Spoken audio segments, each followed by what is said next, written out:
Capítulo número 17 del anecdotario 505. Sin duda alguna, un placer enorme encontrarnos con ustedes nuevamente. Como a costumbre, un invitado de lujo. El día de hoy nos acompaña Manolo, a quien te agradecemos muchísimo por acompañarnos. Y destacar que yo creo que es el invitado más joven que hemos tenido. Capítulo número 17, él tiene 17 años. Y de igual manera es una edad en la que yo me siento sumamente sorprendido porque a los 17 años yo hasta escribí un par de canciones. Yo soy bien popero, sí, me gusta el pop. Escribí un par de canciones y me gusta muchísimo el asunto de la composición, pero nunca trascendí, siempre quedó así como en planes, como en si está cool, está genial. Sí. Pero vos tenés 17 años y ya tenés reconocimiento en este arte. Exacto. No me queda nada más que felicitarte por esa iniciativa y destacar que Manolo no se la ha visto fácil porque no empezó en un estudio de grabación con una productora grande o de igual manera con un sinnúmero de seguidores. Exacto. Que los seguidores hoy por hoy, muchos influencers o gente de redes sociales incursionan en la música y aprovechan a la gente que los sigue para poder proyectar su música. Los que comúnmente se llama como artistas plásticos. Pero vos te la has jugado diferente y ya sos un referente en nuestra ciudad. Hermano, más que agradecidísimo y súper contento de que a tu corta edad estés cumpliendo tu sueño. Bienvenido al anecdotario. Muchas gracias, Kelvin. Igual, así como agradecido por haberme aceptado aquí, por tenerme aquí sentado platicando con vos un poco de mi vida, cómo ha sido este transcurso en lo que llevo yo de la música. Sé que me hace falta mucho por delante y pues primeramente Dios, toda decisión que haga, todo camino que tome, pues me salga bien, pero pues agradecidísimo de estar aquí con vos charlando, platicándote sobre todo lo que he pasado y nada, agradecido completamente. Cuando uno incursiona en un arte, vos has estado detrás de cámara, animando eventos, pero ¿cómo es el Manolo cuando no hay cámaras y cuando no hay público?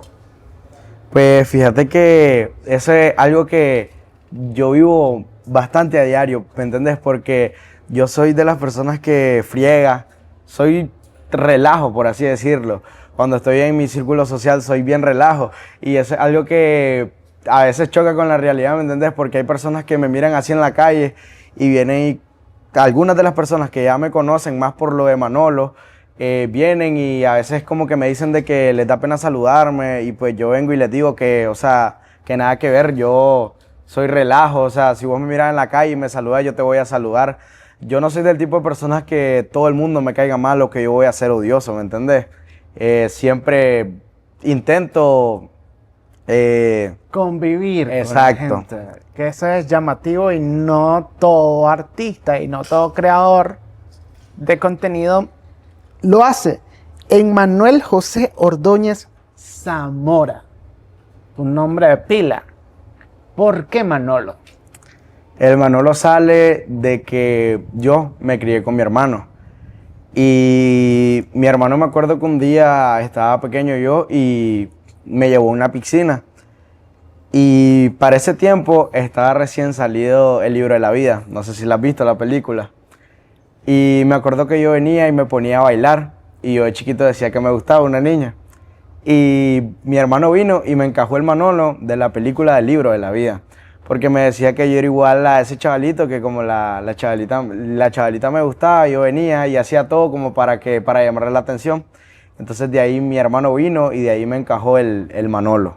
Entonces dije yo, cuando ya empecé en todo esto, dije yo, necesito un nombre artístico. Y no me quería matar mucho en el aspecto de perder como mi identidad. Porque, o sea, yo quería buscar un nombre simbólico que no se alejara mucho a mi realidad. Y ahí fue donde surgió el Manolo. El Manolo no fue algo que yo vine y como que planteé tanto. Simplemente, espontáneamente me salió de de la nada. Simplemente estaba en mi cuarto, me puse a pensar y dije, el Manolo. Eso sí, no te voy a decir que tuve como que el temor de que no encajara bien, ¿me entiendes? En el ámbito de cuando yo hiciera una canción o algo, pero pues al final sí fue muy bien aceptado por la gente. ¿Creciste solamente con tu mamá?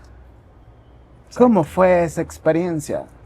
Pues te diría que fue fea, pero la verdad es que no. Fea en el aspecto de ver a mi madre sola, luchando por mí, claro que sí. Pero fue en el ambiente de que mi mamá, con ella a mí me iba a faltar algo, un plato de comida, nunca. Lo poco que recuerdo cuando yo estaba pequeño, mi madre siempre se fajaba por llevarme el plato de comida, por vestirme, por pagarme mis estudios. No tengo un mal recuerdo de decirte algún día me hizo falta el plato de comida en mi mesa porque mi madre se fuera a vagar, se fuera de fiesta. Nunca, mi madre nunca ha sido así. Y eso es algo que siempre le agradezco, ¿me entendés? Porque, o sea, en mi casa hizo falta la figura paterna, pero creo que ella fue la que se puso ese atuendo en ese aspecto. ¿Cómo fue la pérdida de tu papá? Mi papá falleció cuando yo tenía 6 años. Fíjate que en el momento yo era un niño que no entendía. Me acuerdo que cuando nosotros regresamos a la casa, a mi mamá le llega la noticia porque nosotros andábamos en una finca, recuerdo. Y a mi mamá le llega la noticia y me acuerdo que en ese momento yo recuerdo que mi mamá se tiró al piso, se tiró a llorar. Y como te digo, yo era un niño, no entendía la gravedad del asunto que había pasado. Yo simplemente me lo tomé con calma y me acuerdo que yo vine, me senté en el piso y abracé a mi mamá y me dormí con ella. Al momento de yo volverme a levantar, creo que eran como eso de las 12 de la madrugada y me acuerdo que yo ya estaba en la cama y cuando yo escuchaba un llanto y cuando me levanté era mi mamá que todavía estaba llorando en una silla meciéndose y pues ahora que ya estoy grande, creo que sí fue lo más lógico que ella pudo haber hecho, desahogarse llorando, porque perder a un familiar no es así de fácil. ¿Qué recuerdos conservas de tu papá? Pues recuerdos muy bonitos. No te voy a decir que yo vengo de una familia donde recuerde que mi papá le haya pegado a mi mamá, nada de eso. Al contrario, mi papá era bastante atento con mi mamá, no podía escuchar que yo estaba medio enfermito porque él venía, medicamentos, Gatorade, todo eso nunca hizo falta en la casa. Mi papá siempre venía y era súper atento con mi mamá. A mi mamá en el día de su cumpleaños, o bueno, no solo por ser el día de su cumpleaños, nunca le faltaron detalles de parte de mi padre. Me acuerdo que diario la llevaba a cenar. Diario mi mamá siempre volvía a casa con una sonrisa porque, o sea, a veces mi papá la llevaba a lugares que ella no conocía. ¿Y para qué? Es bonito haber vivido eso mientras mi padre estuvo vivo y conservar esos recuerdos. ¿Cómo describiría a tu mamá en pocas palabras? Una mujer guerrera. Guerrera porque creo que lo que le pasó a ella es no tener ninguna ayuda económica, no tener, como te dije, ya la figura paterna en un hogar. Creo que muchas madres se hubieran dado por vencido, pero mi madre no, fíjate. Mi madre siempre intentó sacarme adelante, siempre me dio un buen ejemplo a mí, siempre quiso lo mejor para mí, la verdad. ¿Qué fue lo más difícil de las circunstancias económicas en ese momento? Lo más difícil era que mi mamá no tenía una casa propia. Mi mamá alquilaba casa, mi papá igual sustentaba esos gastos. Y al momento de mi padre fallecer, eso era algo que ya pasaba a cargo de mi madre. Ya la comida, todo pasaba a manos de ella.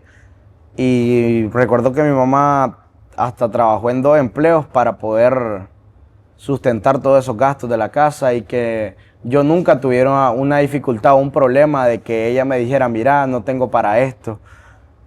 Pero pues, fíjate que por esos 2 empleos que te estoy diciendo, ella llegó a recaer en cama, pero pues que gracias a Dios se logró mejorar.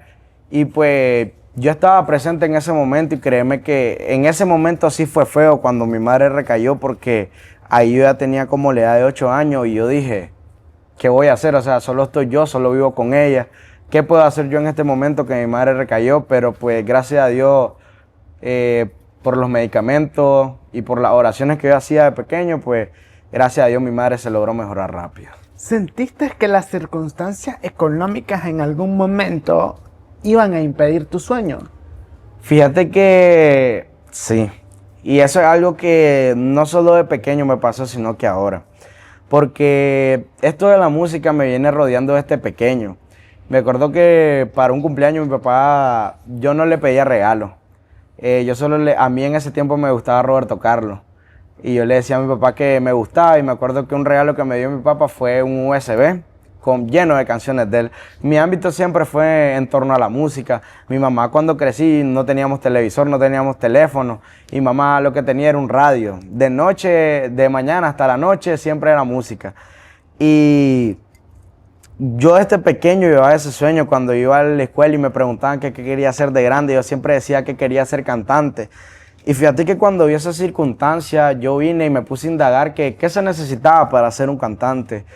Pero te estoy diciendo que indagué como para empezar en la música ya en las grandes ligas, ¿me entiendes? Ya con un buen estudio, un buen micrófono. Y créeme que en el momento sí desapareció esa chispa que había nacido en mí este pequeño, porque dije, ¿de dónde voy a sacar tantos reales como para empezar en esto de la música? ¿De dónde voy a sacar para un micrófono? Para montar un estudio profesional? Se me hacía ilógico, la verdad, en el momento, como para seguir ese sueño que yo tenía. ¿Y cómo lograste hacerlo? Mira, yo tenía una compañera que esa compañera siempre me apoyaba en cualquier locura, me acuerdo. Y en esto de la música yo no empecé haciendo canciones, sino que yo empecé haciendo poemas. Empecé haciendo poemas y me acuerdo que yo se los enseñaba a esa compañera que te digo y a ella le gustaban. Y yo le comenté que mi sueño de pequeño siempre había sido ser cantante. Y ella me dijo que por qué no me tiraba las riendas e intentaba hacerlo. Y pues yo le comenté de que no tenía estabilidad económica como para sustentar todo lo que traía esos gastos. Y recuerdo que esa compañera vino y me dijo, pero mira, me dice, yo te puedo apoyar. Y me acuerdo que el apoyo de esa compañera fue donde nace mi primer micrófono con el que yo grabé. Bueno, hasta el momento sigo grabando las canciones. Esa compañera vino y me dijo, aguántate unas 2, 3 semanas, me dice, y yo te voy a apoyar, me dice. Y así fue.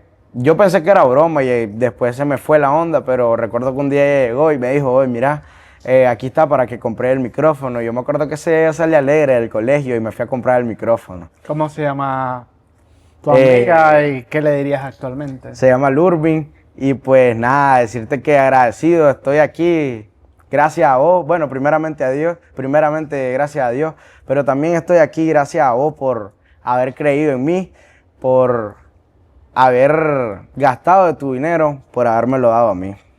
¿Cuál fue la primera canción que vos recordás haber cantado? ¿Cantado en qué aspecto? Haber grabado.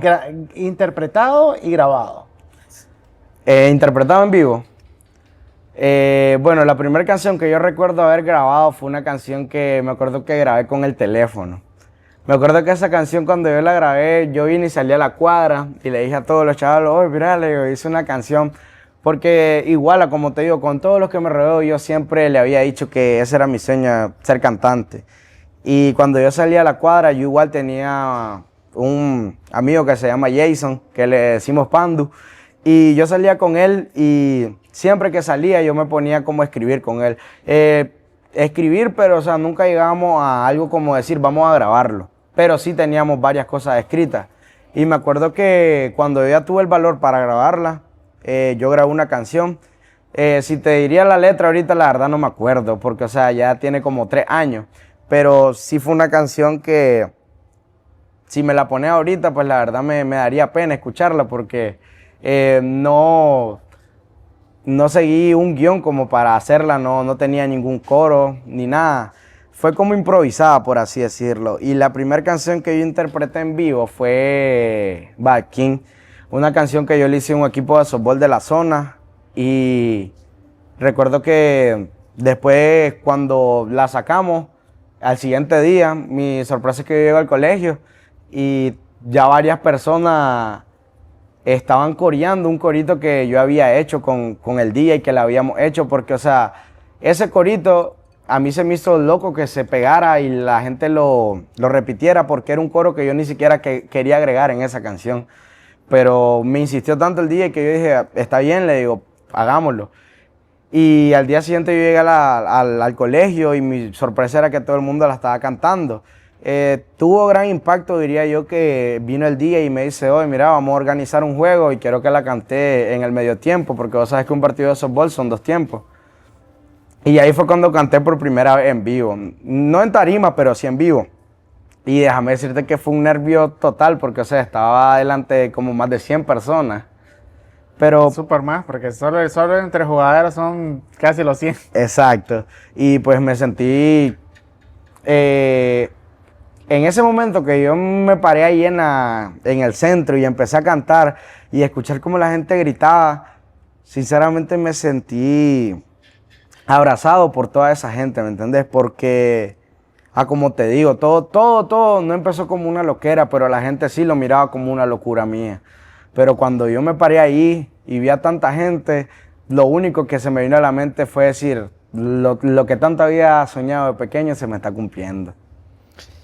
Cuando otros niños o otros adolescentes dicen que quieren ser doctores, que quieren ser veterinarios, que quieren ser ingenieros, o decían, vos ya decías que querías ser cantante.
Sí.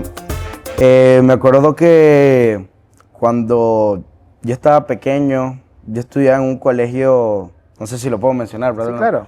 Yo estudiaba en el Rey Juan Carlos I, el Betania, como lo conozcan. Y me acuerdo Creo que se llama igual. Sí. Y me acuerdo que varias veces nos hacían pruebas y nos preguntaban qué queríamos ser. El problema no estaba en escribirlo, el problema era a pasar al frente a decir por qué quería hacer eso. Y fíjate que yo casi nunca tuve una respuesta para eso. Yo simplemente era algo que me gustaba y algo que yo decía que quería hacer. Y varios compañeros en su momento de mí se burlaron porque ellos decían que ellos querían ser doctores. Y varios siguen con ese sueño y pues no le quito. Yo sé que ellos pueden lograr todo lo que se propongan, todo es que nunca se rindan. Ellos querían ser doctores, otros ingenieros.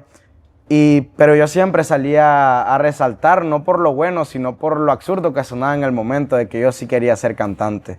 Me acuerdo que la profesora hasta los regañaba porque más bien se burlaban de mí cuando yo decía que yo quería ser cantante. ¿Cómo te sentís ahora? Pues... Ya estás encaminado. Ya estoy más adentro que afuera, ¿me entendés? Y pues, como te digo, hasta el momento igual no lo asimilo porque es algo que... Ha fluido. Exacto. Igual lo soñé de pequeño, pero nunca me imaginé lograrlo. Era algo como que yo miraba lejano, pero que hasta ahí se iba a mantener, ¿me entiendes? Quiero que este mae sea como Lady Gaga cuando llegó a México por primera vez, que dice que la brother no le daban entrevista en los medios y solo le dio entrevista al primero que le entrevistó. ¿Somos los primeros que te entrevistamos como cantante? Exacto. Ok. Cuando estés en las grandes ligas, te acordás del anécdota. Siempre. Te acordás del anecdotario. Destacar que es un rubro muy difícil. No porque estemos tanto en Nicaragua, sino por la monopolización del medio. Para poder a veces ser relevante en el medio musical, los artistas se las ven de cuadros si no están con una disquera. Exacto. Que para mí hoy en día es el negocio más absurdo del mundo, porque normalmente los artistas se quedan una pequeña parte de las ganancias y las disqueras son como que te firman por $200,000 y te sacan el jugo y y te dan proyección, pero los ingresos son Prácticamente para ellos. para ellos. Sí. Casi del 100% te venís quedando como con el 15-20%. Entonces, de repente vemos que los artistas que después se independizan tienen que haber logrado mucho y después hacen sus propios estudios y sus propias cosas. Y a veces está como que es un negocio bien redondo el asunto de las disqueras. Sí. Y cuando estás comenzando, es como que lo que te toca, ¿no? Y pasa que muchos artistas, o sea, las carreras de ellos no son bien... O sea, a veces las proyecciones y el manejo a través de las disqueras es muy complicado. Sí. Entonces, yo a veces cuando hay artistas que dicen que quieren incursionar en alguna, o sea, loco, rifátela solo, porque yo creo que aunque si ganas poco, lo poco es tuyo. Exacto, y fíjate que tenés libertad creativa. Cuando ya estás, por ejemplo, con una disquera, ya prácticamente no va a hacer lo que salga de vos. Ya todo lo que escribas, todo lo que querrás hacer, ya prácticamente va a ser supervisado. Y si a la disquera no le gusta, prácticamente estás chicle, porque vos tenés que hacer... Porque, como te explico, la disquera viene y te firma, pero la disquera tiene una visión. Te firma, pero para que vos vengas y generes dinero. O sea, prácticamente ellos se encargan de explotarte a vos, pero para ver en qué puedes generar dinero. Por eso es que prácticamente cuando ya entras a una disquera ya no tenés creatividad tuya propia. Pasa en todas las industrias, porque uno de los casos de las disqueras es los artistas que están desesperados porque se les pasa el tiempo para ya salir de ese. Hay artistas que, por ejemplo, se dio mucho con Universal, se dio mucho con Sony, que lo firmaron a los artistas del momento, a los 2000eros más que todo, lo firmaron por 20 años. Entonces, lo firman por 20 años y, por ejemplo, un Ricky Martin, un David Bisbal, una Paulina Rubio, una Cristina Aguilera, en los 2000, tenían una polivalencia diferente a la que tenían habitualmente. Entonces, ya para ellos ya no eran prioridad esos artistas. Entonces, ya después venían, o sea, como que iban quedando en desfase, ¿no? Y entonces ya las colaboraciones no eran tan buenas, la proyección, la inversión en sus discos, en sus videos no era la mejor. Algo poquito reciente en el aspecto de eso de las disqueras, tenemos un ejemplo a Pablo Londra. ¿Lo has escuchado, verdad? Sí, claro. No sé si las canciones de Pablo Londra que vos recordás ya son más o menos de unos 5 o 6 años atrás. Por eso mismo, porque Pablo Londra tuvo problemas con la disquera. Y prácticamente él dijo que no, el contrato creo que era de 10 años, 15. Entonces él dijo que prácticamente no iba a estar dándole dinero gratis a la disquera. Entonces lo que él hizo simplemente fue dejar de sacar música. Porque su contrato seguía, pero su contrato no tenía una cláusula de cuántas canciones tenía que sacar por año. Entonces prácticamente él desapareció de la música. Y la disquera les tenía que seguir pagando. Exacto. Casi siempre ese problema. Por eso... Después por el asunto de las canciones, está el rollo de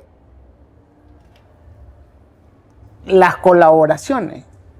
O sea, te hacen que colaborar. Por ejemplo, el caso de varios artistas es que les toca colaborar, de repente ves unas colaboraciones. Exacto, que ni querés. ¿Cómo se les ocurrió? Exacto. De repente que Shakira no quiere a Karol G y colaboraron. ¿Cómo es eso? Son hipócritas ahora de amigas. O sea, a veces es por trabajo. Exacto.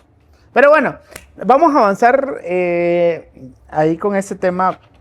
Yo creo que siempre la gente se le dificulta un poco en el rubro que sea, porque no solamente es en la música, sino también en el no por pasa bastante que por un rodaje un actor puede ganar 300 o 500 dólares y la cinta después pasa y en las diferentes plataformas y en las páginas de las mismas y después puchi, que la actriz, el actor sufren varios riesgos por los bugs y entonces es complicado también porque después la disquera, perdón, la empresa en este caso sigue monetizando y de repente la gente quiere retirarse y los videos siguen posteados. Entonces... Sí, pero fíjate que creo que el error no es de las disqueras, es de las personas que quieren acelerar su proceso rápidamente, ¿entendés?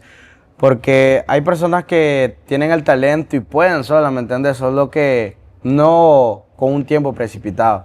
Y hay personas que vienen y lo primero que hacen es buscar una disquera por tener más publicidad, tener más oyentes, pero prácticamente te está trabando vos solo. Entonces creo que el problema a veces son las personas que quieren ir precipitadamente.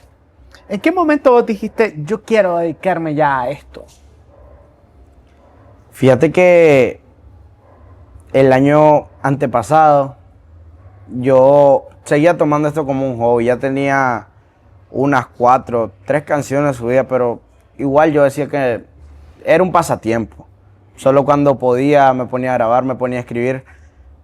Pero fíjate que varios artistas que yo escucho, no sé, fíjate que yo soy de las personas que me gusta indagar de los artistas. No solo soy de que voy a escuchar una canción y hasta ahí, solo por la fama, ¿me entendés?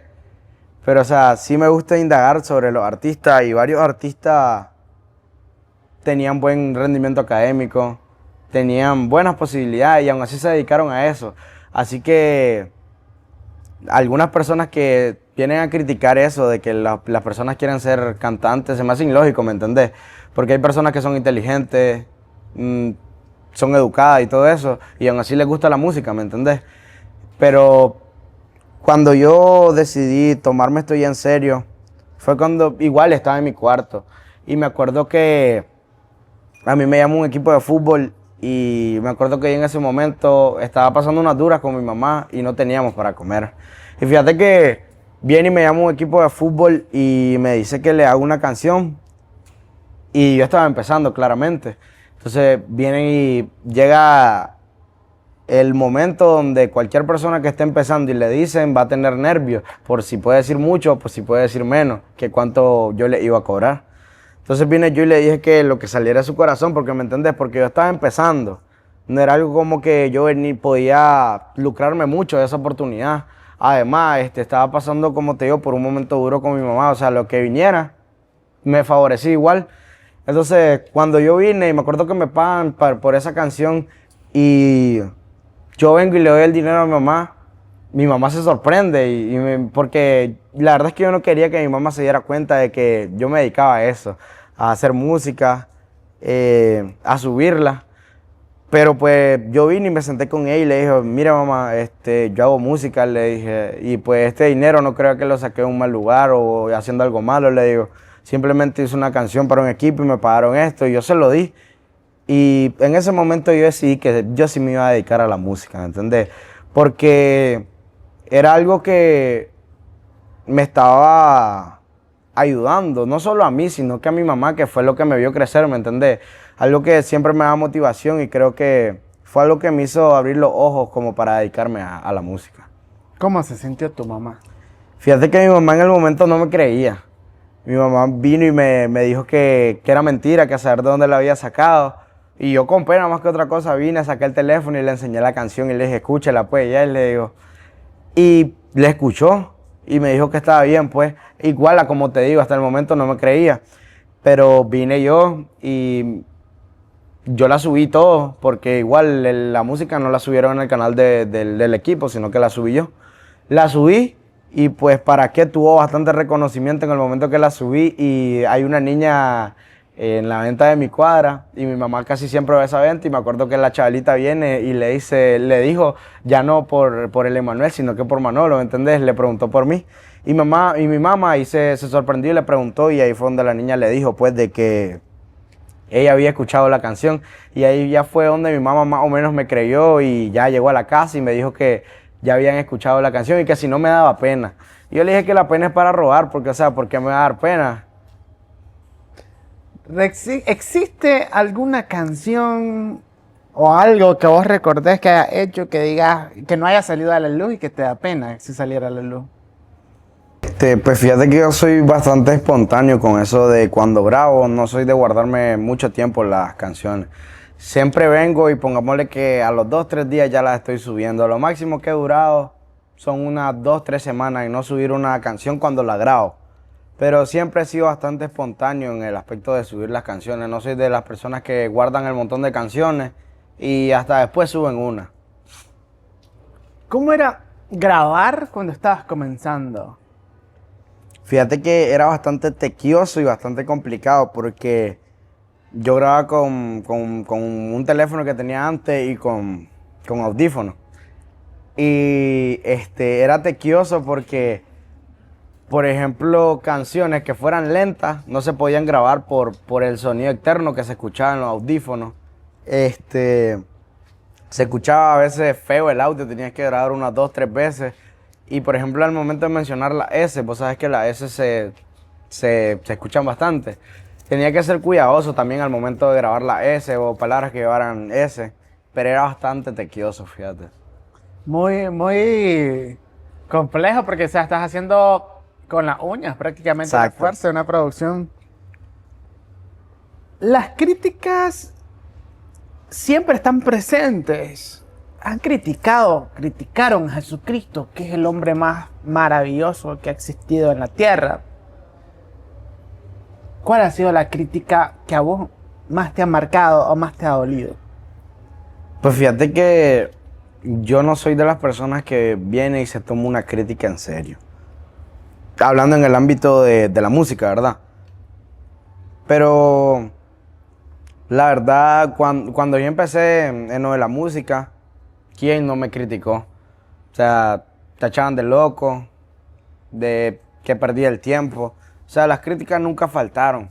Pero creo que si yo hubiera venido y me hubiera puesto a ponerle atención a las críticas, ni siquiera estaría aquí hablando con vos, ¿me entendés?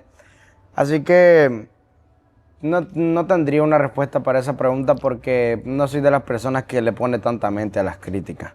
¿Alguna vez pensaste en dejar la música? La verdad es que no, fíjate, porque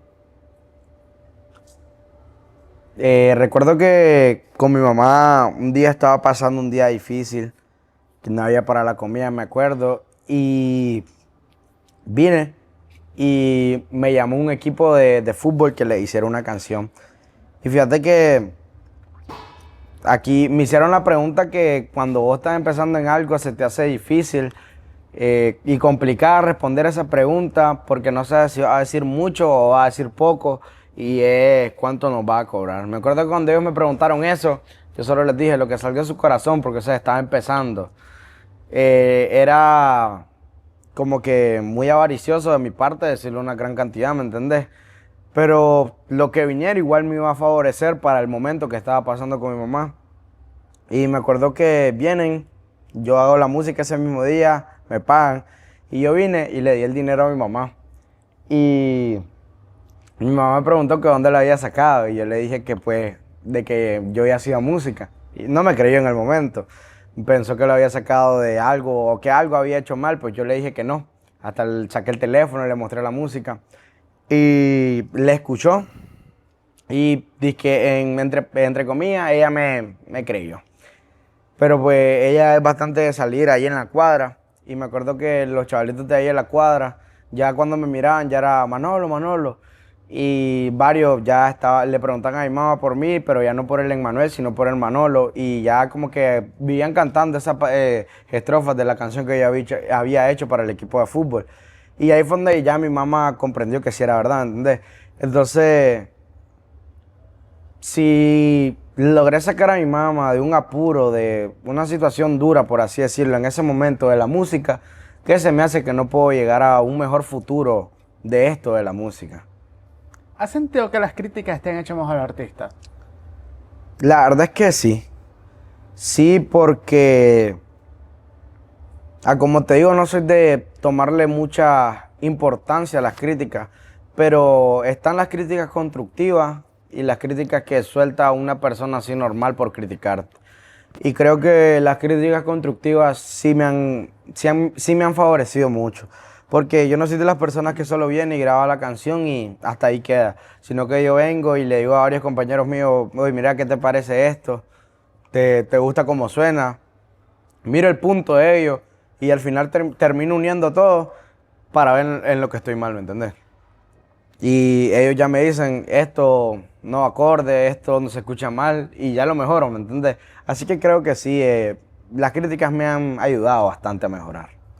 Uno ya se puede considerar artista cuando ya te piden fotos y ya te piden autógrafos. Uno se siente tuani, por así decirlo. A mí a veces todavía me da pena, pues, cuando me han pedido. Me da como penita. Pero se siente bonito. Exacto.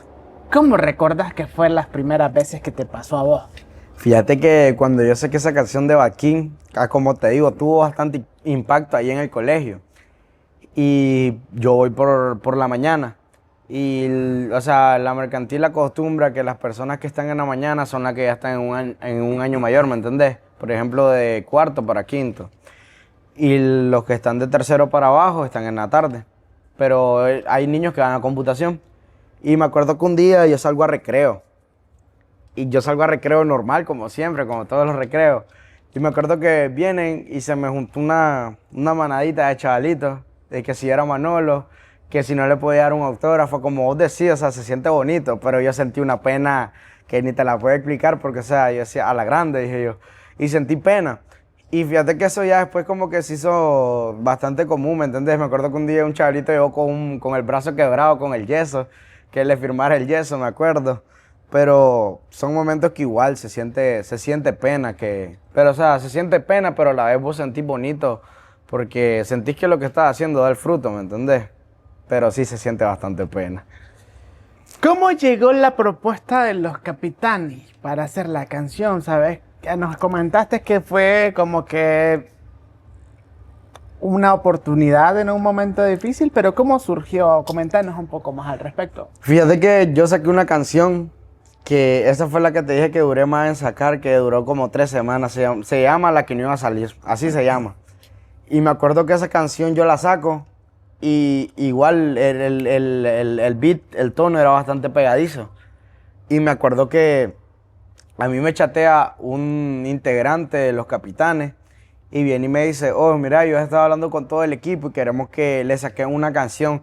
Pero ahí viene lo que ellos me estaban pidiendo, la condición, que era con la misma pista que yo había hecho en La que no iba a salir.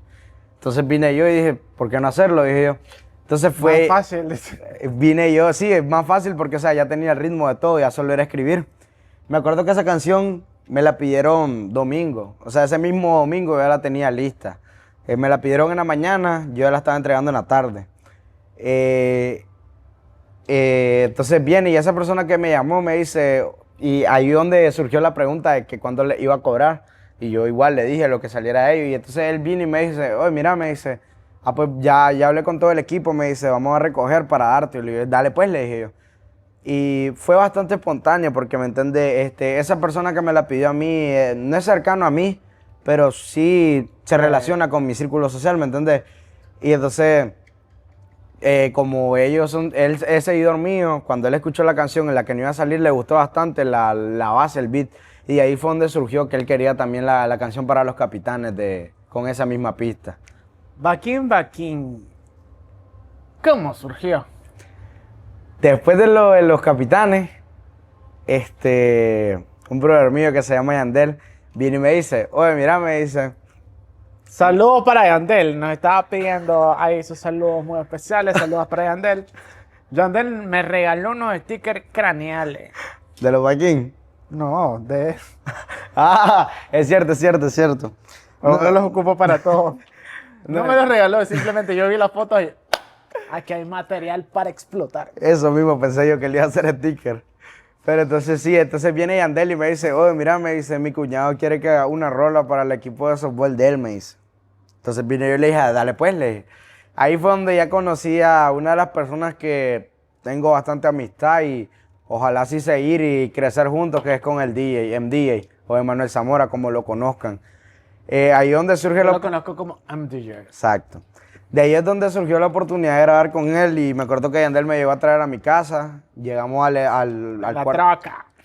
Llegamos ahí al estudio de él y me acuerdo que yo me sentía nervioso. Prácticamente era la primera vez pisando un estudio, porque como te digo, yo solo grabo en mi cuarto y todo. Era mi primera vez pisando un estudio y yo estaba nervioso. Y Manuel me dice, oh, mira, me dice, ya, porque él fue el que me puso la pista. Prácticamente yo solo puse la letra. Entonces él viene y me dice, oh, mira, ya tenés la letra. Sí, le dije, se la canté a capela ahí y le gustó. Entonces después él viene y me dice, necesitamos agregar un corito, me dice. Entonces vine yo y le dije, qué tenés en mente? Le dije yo. Y ahí fue donde surgió el Back-in, rompiendo la liga. Pero entonces nosotros estábamos con Yandel, Iván y Emanuel y yo. Me acuerdo que Emanuel vino y me dice, oh, mira, nosotros vamos a gritar el Back-in, los tres, me dice.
O sea, Yandel está incluido en el Exacto. coro.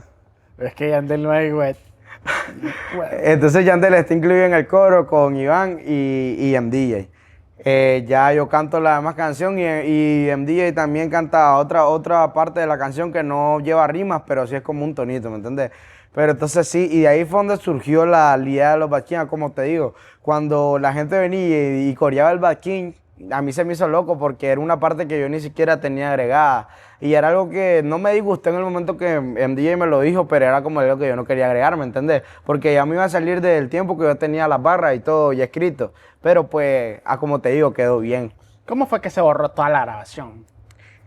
La grabación se borró porque, bueno, no sabemos de verdad cómo se borró, pero nosotros, y ahí llegué desde las 4, hasta como a las 6 nosotros estábamos terminando. Cuando de la nada nosotros estamos escuchando la canción, pero miramos que la PC de Manuel Paz se trabó. Cuando miramos Paz le dio error y se le había borrado todo.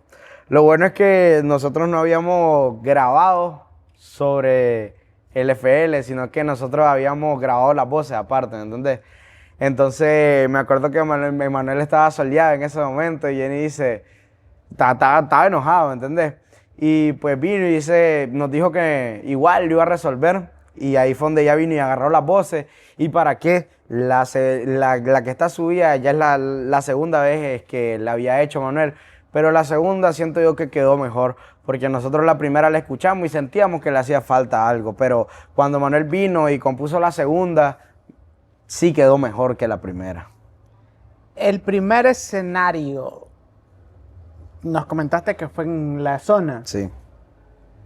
¿Cómo fueron los minutos antes de eso? ¿En qué pensaba? Fíjate que yo estaba afligido de venir y hacer una trastada ahí que se me olvidara la letra. Y pues sí terminó pasando, se me olvidó la letra, pero fue algo que se disimuló, ¿me entendés? Pero, o sea, estaba nervioso primero que todo porque ahí estaba mi mamá. Era la primera vez que mi mamá me iba a ver a eso. Ahí estaba mi mamá. Y me acuerdo que yo me fui a meter al baño y me llegó a sacar Manuel y me dice, oye, ¿por qué estás afligido? Me dice, es lo que te gusta a vos, me dice, tenés que salir ahí, me dice, con todos los ánimos, me dice, y sé fuerte, me dice, no tengas pena.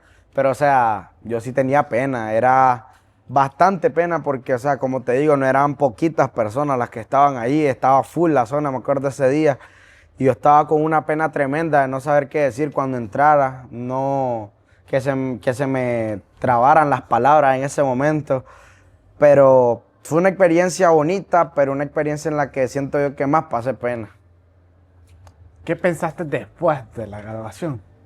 De cuando Ya pasó ya pasó la presentación. Fíjate que me sentí aliviado. Fíjate que cuando empecé sentía que el corazón me latía rápido, pero cuando ya salí de ahí, salí tranquilo.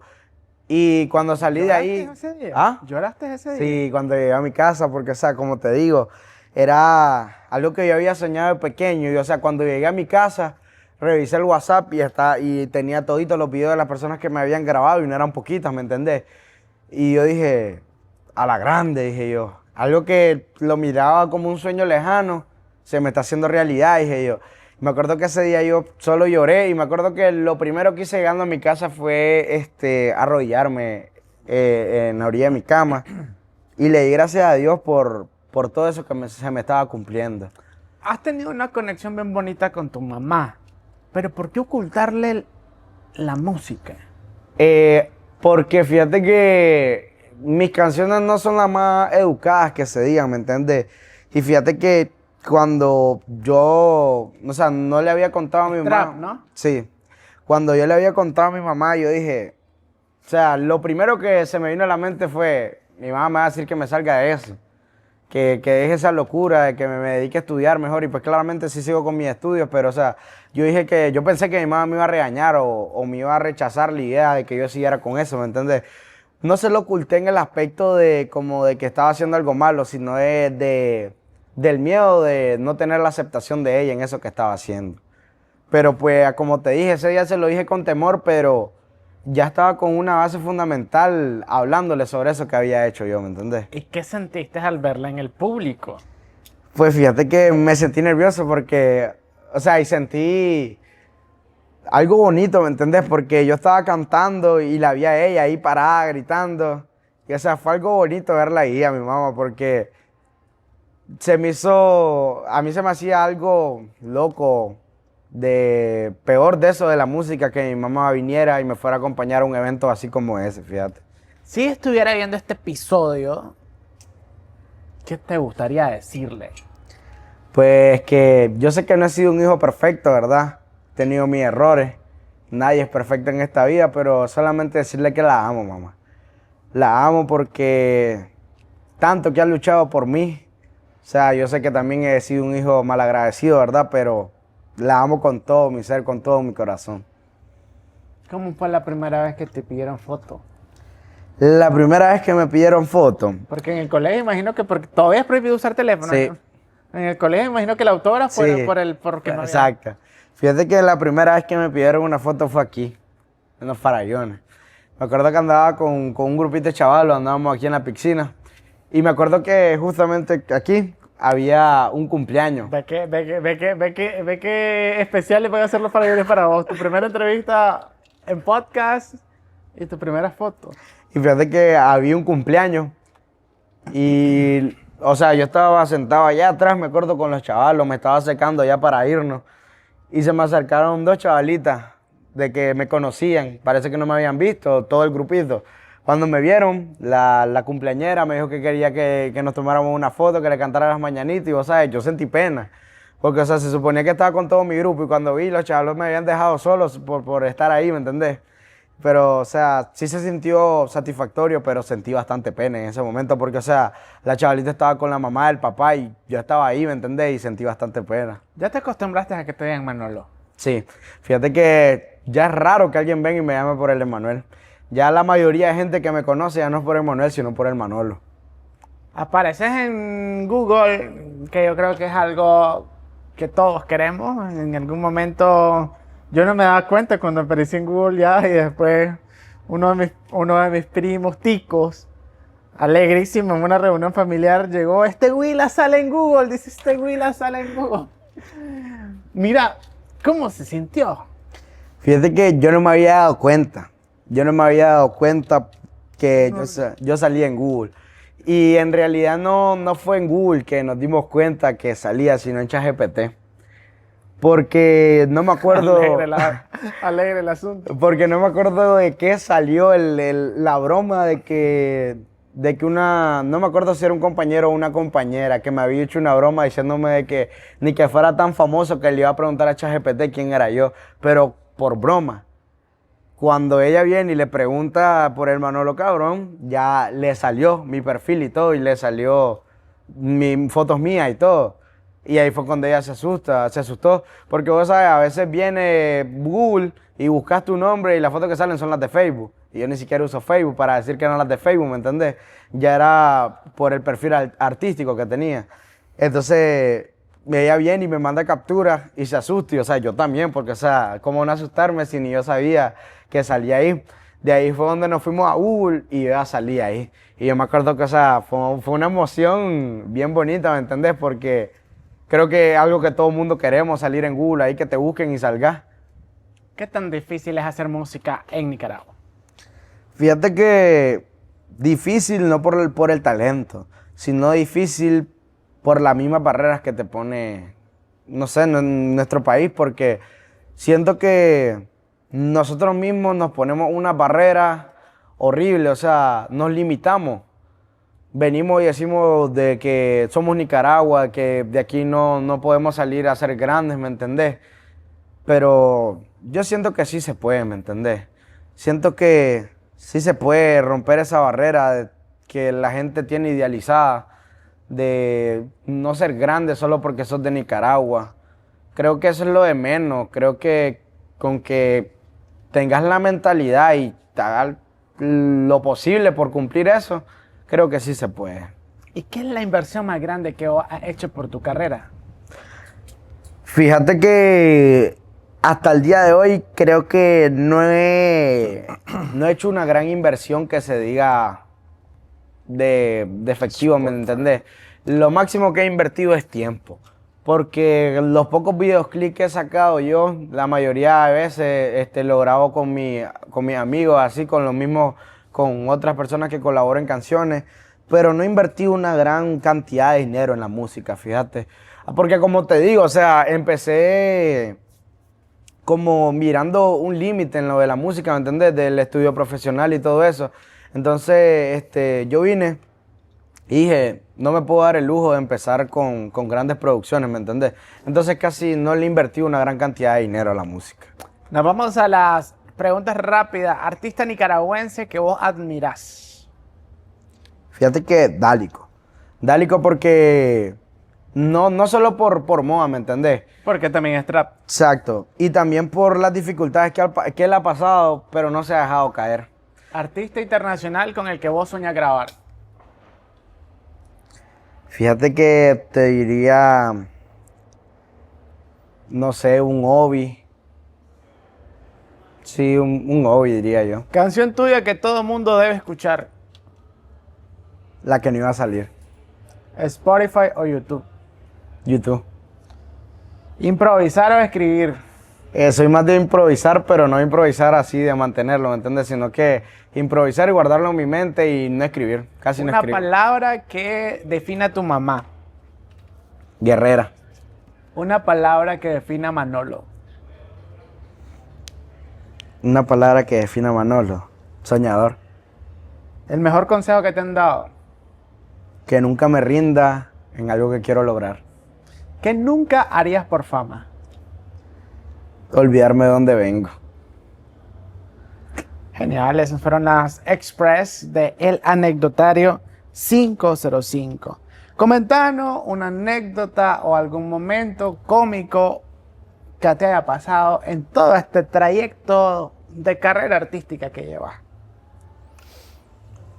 Pues fíjate que eso de que te dije que los chavalitos se me hayan acercado, se me hizo bastante chistoso, ¿me entiendes? Porque en la canción de los Bad King yo menciono un profesor, que ese profesor también jugaba en el equipo. Y me acuerdo que en ese momento que los chavalitos vinieron y hicieron rueda, yo estaba con el profesor.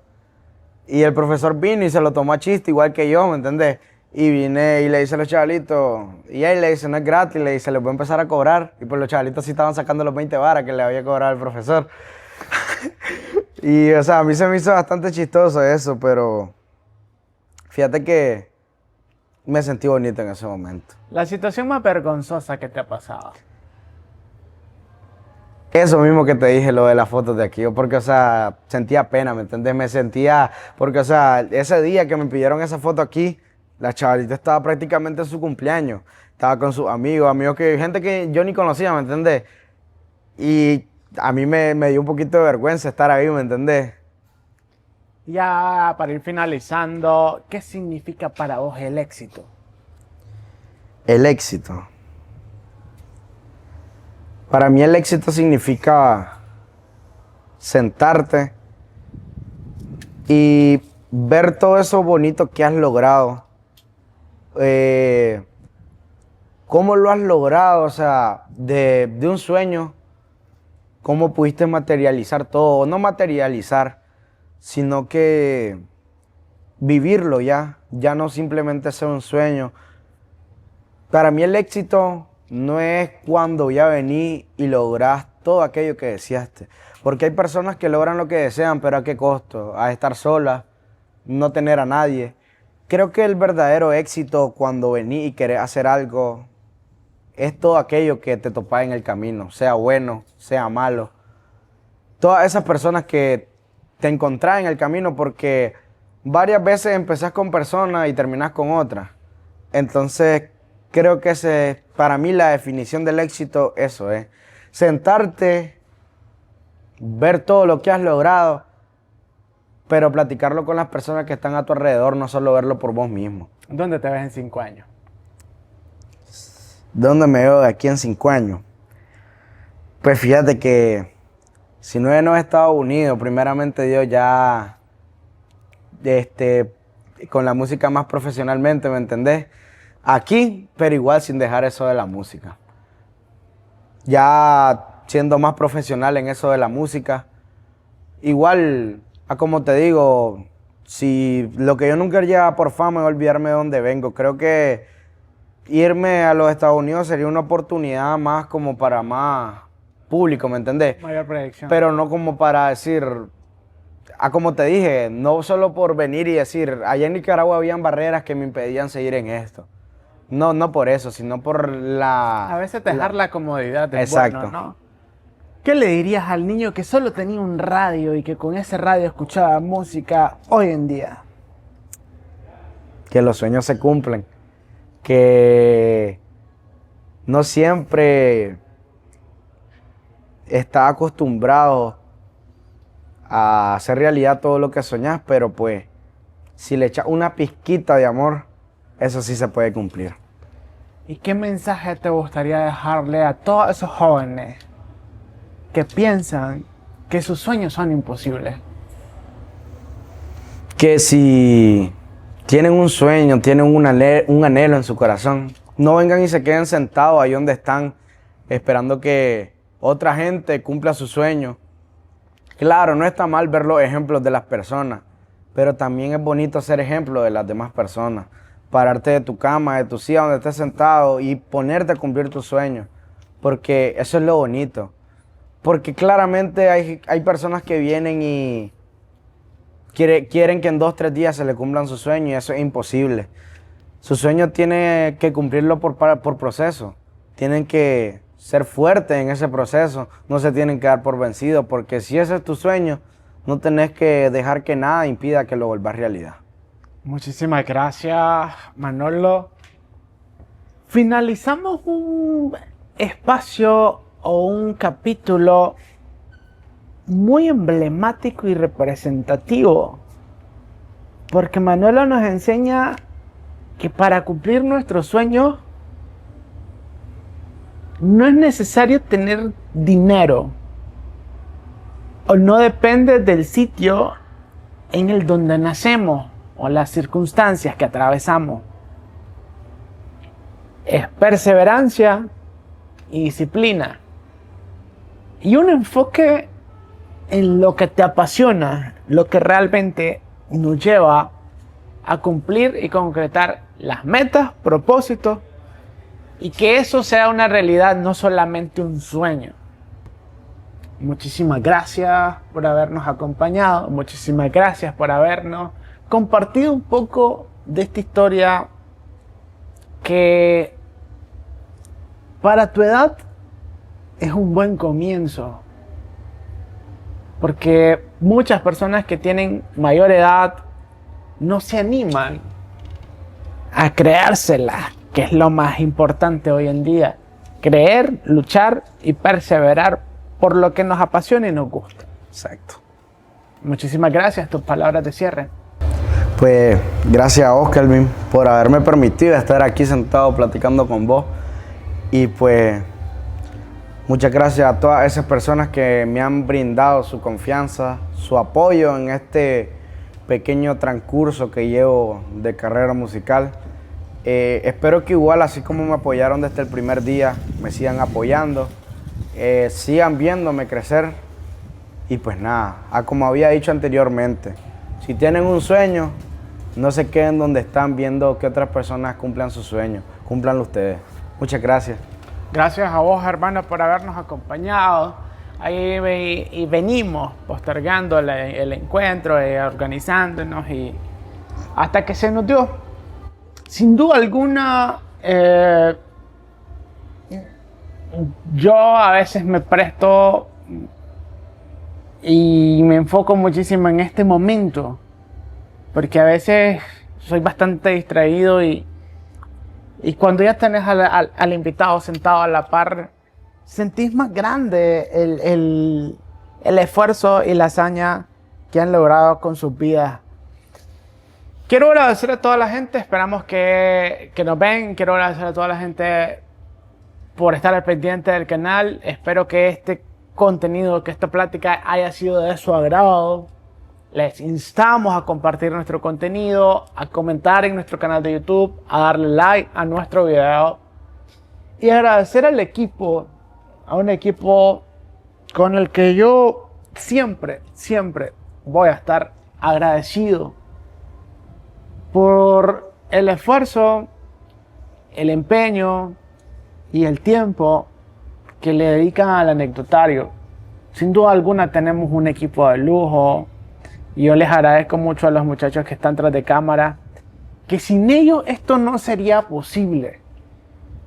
Yo soy Kelvin Montano, esto es el Anecdotario 505, donde el protagonista en esta ocasión sos vos. Nos vemos en el capítulo número 18, si Dios así nos lo permite. Hasta pronto.